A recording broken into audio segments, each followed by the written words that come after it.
The sea whispered against the shores of Lindon, its endless rhythm carrying echoes of songs sung long ago.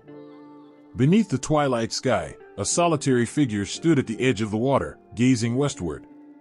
The air was heavy with the scent of salt and pine, and the stars above seemed brighter here, as if they too mourned the fading of the Eldar. This land, a fragment of something much greater, held the weight of history in its soil, its mountains, and its shimmering waters. Lindon was more than a home, it was a memory carved into the very heart of Middle-earth. Long before Lindon became the westernmost haven of the Elves, it was part of a vast and thriving continent, Beleriand. Its lands were lush, cradled by rivers that sparkled like diamonds under the sun. But those who walked here in later years carried the weight of a loss few could imagine. For Lindon was born not from creation, but from destruction, a remnant of a land shattered by war and swallowed by the sea. The War of Wrath had torn the world apart, a battle so fierce it reshaped the very land itself. The Vala, in their might, had come to Middle-earth to overthrow Morgoth, the dark power who had poisoned the world with his malice. Mountains crumbled, rivers were red with blood, and the skies burned as the forces of good and evil clashed. Morgoth was defeated, but the cost was beyond reckoning. Beleriand, the land of heroes and legends, sank beneath the waves, its beauty lost to the deep forever. Yet not all was taken. A sliver of that ancient land remained, a sanctuary untouched by the sea's wrath. This was Lindon, a place where the survivors of Beleriand's fall gathered to begin anew. Under the wise and steadfast rule of Gil-galad, the High King of the Noldor, Lindon became a beacon of hope for the Eldar who remained in Middle-earth. Its forests sang with life, and its harbors welcomed those who sought refuge from the chaos that still lingered in the world. Gil-galad was a king unlike any other, his presence a blend of strength and gentleness that inspired loyalty in all who followed him. He carried the burden of leadership with quiet grace, his eyes always turned toward the horizon, as if searching for a sign that the pain of the past could truly be left behind. In Lindon, he built a realm that reflected his vision, a place of harmony, where the light of the Eldar might shine undimmed by shadow. Elrond, a young but wise elf who had known great loss, became one of Gil-galad's closest counselors. Together, they worked to fortify Lindon against the dangers that still lurked beyond its borders. Though Morgoth had been cast into the void, his servant Sauron had survived, retreating into the shadows to gather strength.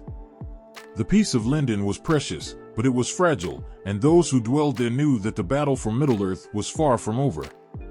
The shores of Lindon became a place of farewell, as many elves, weary of the struggles of the world, took to the ships that sailed into the west. The harbor of Mithland, the Grey Havens, became a symbol of both sorrow and hope. To leave Middle-earth was to abandon its beauty and its pain, to seek the Undying Lands where no shadow could reach.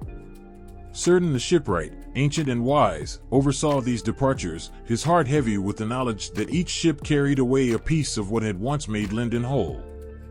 But even as some departed, others came, seeking the wisdom and protection of Gil-galad's realm. The smiths of Eregion, led by Celebrimbor, forged a friendship with the people of Lindon, their skill unmatched in all of Middle-earth. It was during this time that Sauron, disguised as Annatar, the Lord of Gifts, sought to deceive the elves. He offered them knowledge and power, whispering promises of a brighter future.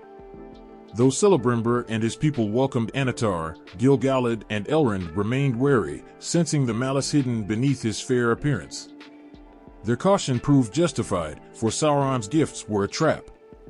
The rings of power, forged with his guidance, were tools of domination, and through them, Sauron sought to enslave all who opposed him.